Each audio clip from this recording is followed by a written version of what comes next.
Hello दोस्तों, स्वागत करती हूँ अपने यूट्यूब चैनल पे और फेसबुक पेज पे। आप लोग जाइए और वहाँ पे बहुत ही अच्छा अच्छा गीत है, आप लोग सुनिए। सर्च करके रुचि गुप्ता 104 और उषा लोकगीत पे जाइए और सर्च करके सुनिए। कितना अच्छा अच्छा उस पर गीत है और बहुत ही प्यारा सा बेटी विवाह गीत लेके आए हैं, सुनिए और उसके बाद बताइए कमेंट कैसा। रोई रोई बेटी पूछाई सुना मोरे बाबा, कैसन रीत रिवाज जी। रोई रोई बेटी पूछाई सुना मोरे बाबा, कैसन रीत रिवाज जी। भैया के पोखिया में धोई रे लड़का, एक बहिना एक भाई जी। माया के पोखिया में धोई रे लड़का, एक बहिना एक भाई जी। बेटा के गाये पे बाजल बधाइया, बेटी के भाए मन उदास जी। बेटा के भाए बाबा बाजल बधाइया,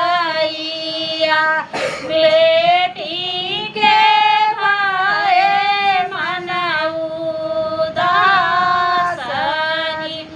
बेटी के राखई बाबा अपने बजरवा,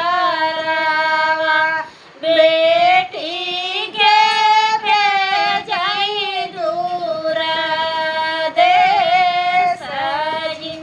बेटा के राखई बाबा अपने बजरवा,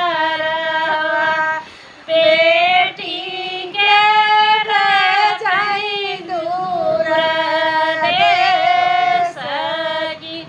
काहे के मोरे बाबा ऐसन रीतिया, काहे के ऐसन रिवाज जी। काहे के मोरे बाबा ऐसन रीतिया, काहे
कैसा लगा कि कमेंट में जरूर बताना और चैनल को सब्सक्राइब करना प्लीज़। राधे राधे सभी को।